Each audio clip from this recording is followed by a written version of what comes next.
नमस्कार। हाथरस में एक बड़ी घटना घट गई है। उस घटना का मैं वीडियो आपको नहीं दिखा सकता। इसमें कई लोग मारे गए हैं, लेकिन यह घटना कैसे हुई? दैनिक भास्कर की रिपोर्ट के अनुसार भोले बाबा नाम से प्रसिद्ध नारायण सरकार हरि यूपी के एटा का रहने वाला है। यूपी पुलिस में 18 साल नौकरी और 17 साल पहले बीआरएस लिया। पत्नी के साथ सत्संग करते हैं। उनके सत्संग में एससी एसटी ओबीसी के लोग ज्यादा तादाद में आते हैं। इस बाबा का असली नाम सूरजपाल है।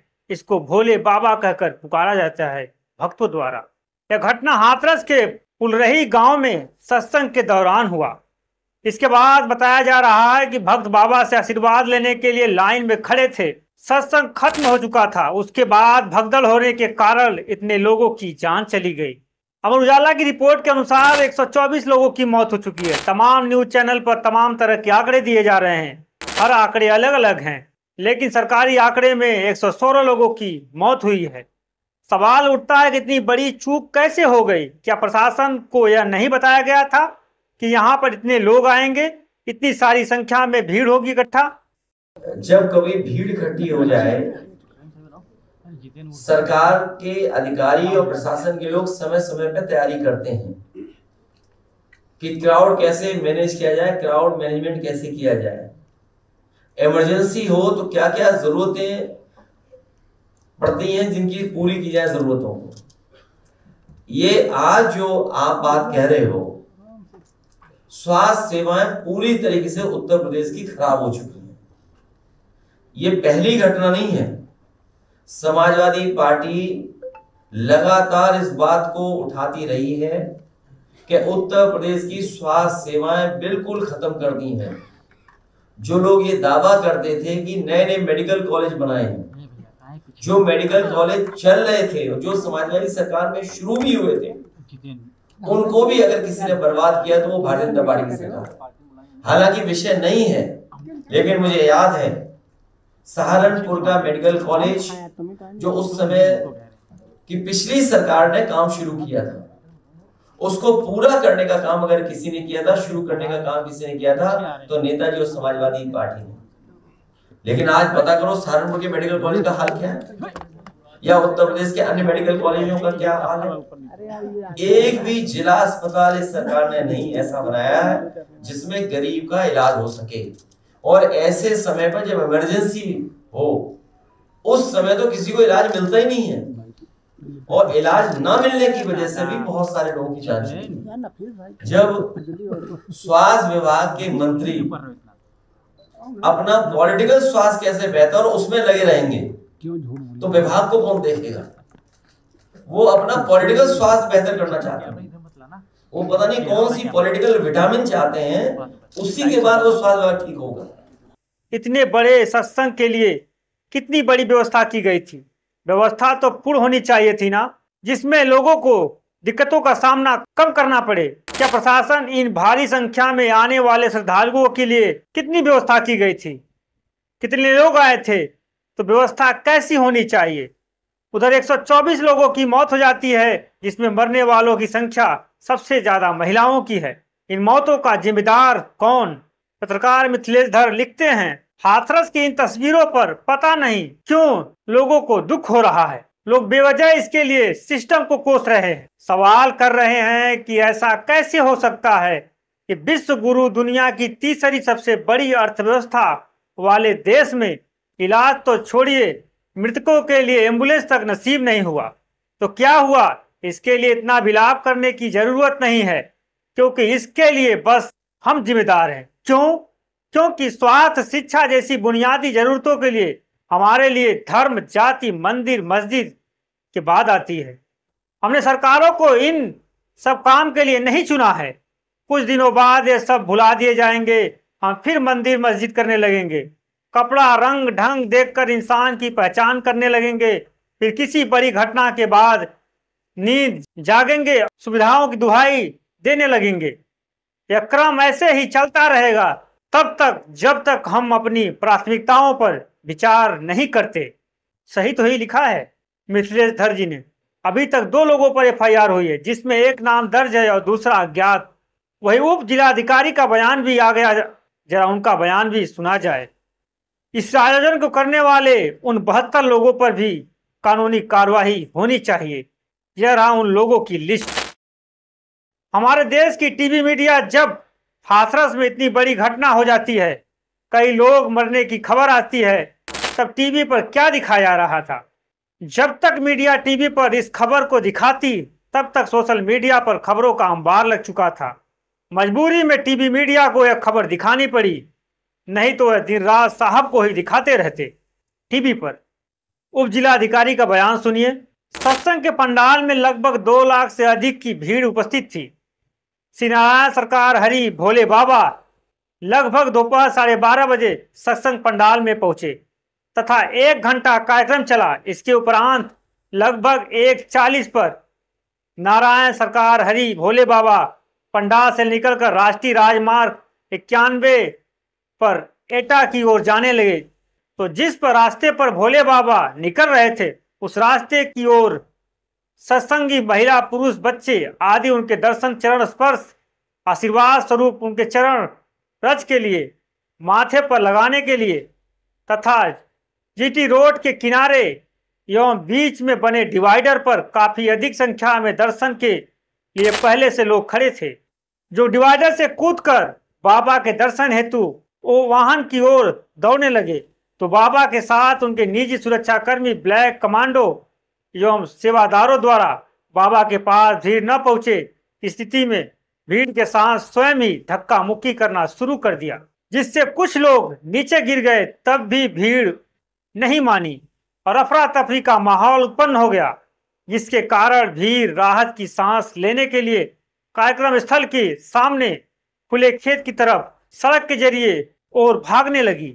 सड़क के खेत की ओर उतरने के दौरान ढालानुमा जगह होने के कारण अधिकांश लोग फिसल कर गिर गए। इसके बाद पुनः उठ नहीं सके और भीड़ उनके ऊपर से होकर इधर उधर भागने लगी, जिसमें कई महिलाएं व पुरुष व बच्चे हताहत गंभीर रूप से घायल हो गए। यह था उप जिलाधिकारी का बयान।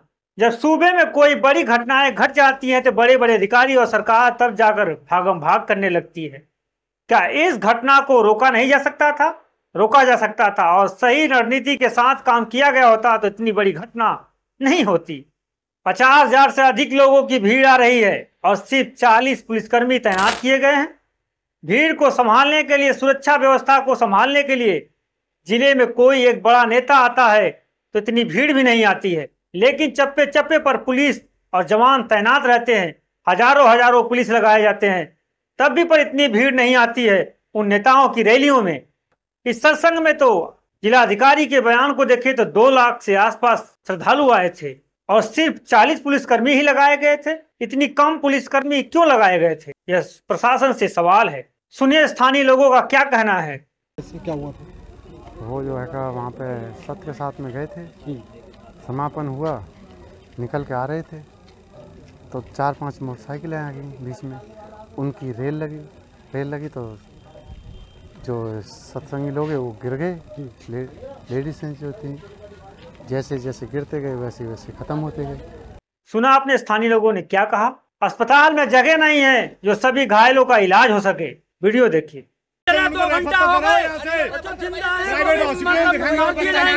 मार रहे हैं ये तो एक भी व्यवस्था नहीं है इनके पास। पुलिस प्रशासन की जिम्मेवारी के हिसाब से ये इतना कांड हुआ है। पुलिस प्रशासन ने एक रोड जो बंद था, जाम लगा हुआ था रात 11 बजे से, वो जाम खुलवाया पुलिस प्रशासन ने और उसकी वजह से ये दुर्घटना हुई। 100-150 चले गए।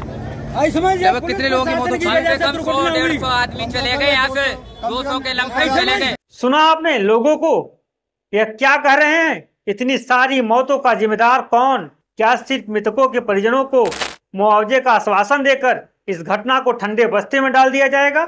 अब आप इस रिपोर्ट को देखिए। हाथरस में जो घटना घटी, उस घटना के बाद इलाज के लिए जब लोगों को हाथरस के ट्रामा सेंटर लाया गया तो वहां पर ना ही डॉक्टर थे ना स्टाफ थे, तो उन गरीबों का इलाज कौन करता, कौन करेगा इस ट्रामा सेंटर में जहां पर मरीजों की कतार लगी है, घायल वहां पहुंचते रहे, लोगों को ऑक्सीजन की जरूरत थी, ऑक्सीजन नहीं मिल रहे थे, लोगों का इलाज और ऑक्सीजन के अभाव में मौत होती जा रही थी। वही ट्रामा सेंटर में ऑक्सीजन नहीं है, ना ही बिजली है, ना वहां पर स्टाफ है, तो उन मरीजों का इलाज कौन करेगा? और कौन करता भी तो कैसे करता है? जब लाइट ही नहीं है, डॉक्टर ही नहीं है, स्टाफ ही नहीं है, तो इलाज कौन करेगा? बड़ी बात तो यह है कि वहां पर जो जनरेटर था, उस जनरेटर में तेल तक नहीं था। इमरजेंसी में कैसे काम किया जाता? हाथरस का ट्रामा सेंटर राम भरोसे छोड़ दिया गया। लोग तड़पते रहे, जाने जाती रही। अभी तक कोई नहीं पा रहे, तो क्या करेंगे? हॉस्पिटल में ऑक्सीजन नहीं है। घंटे में बताइए, हमने कैच खिलाया, इनमें सांस चल रही है। आधी जान है वो नहीं खत्म हो रही है। ना दरोगा ना मंत्री एसपी कोई नहीं है यहाँ पर। डॉक्टर नहीं है, नहीं कोई ऑक्सीजन है, कोई ड्रिप लगा रहा है, कोई सीरियस होगा उसमें ड्रिप लगा दे। ये रिपोर्ट देखिए, डीएम साहब तो घटनास्थल पर पहुंच गए, लेकिन ट्रामा सेंटर में अभी तक डॉक्टर नहीं पहुंच पाए और वहां पर मरीजों की कतार लगी हुई है। यह यूपी के स्वास्थ्य व्यवस्था की हकीकत है।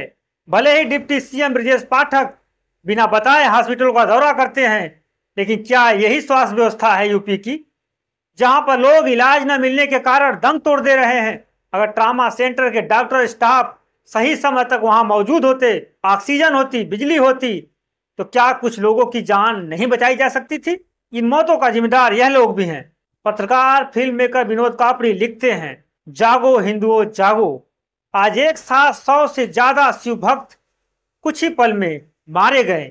सोचिए और मनन कीजिए, ये भयावह हादसा किसकी गलती से हुआ? ये मौत का तांडव किसकी लापरवाही से हुआ? डबल इंजन की सरकार का क्या सिस्टम है?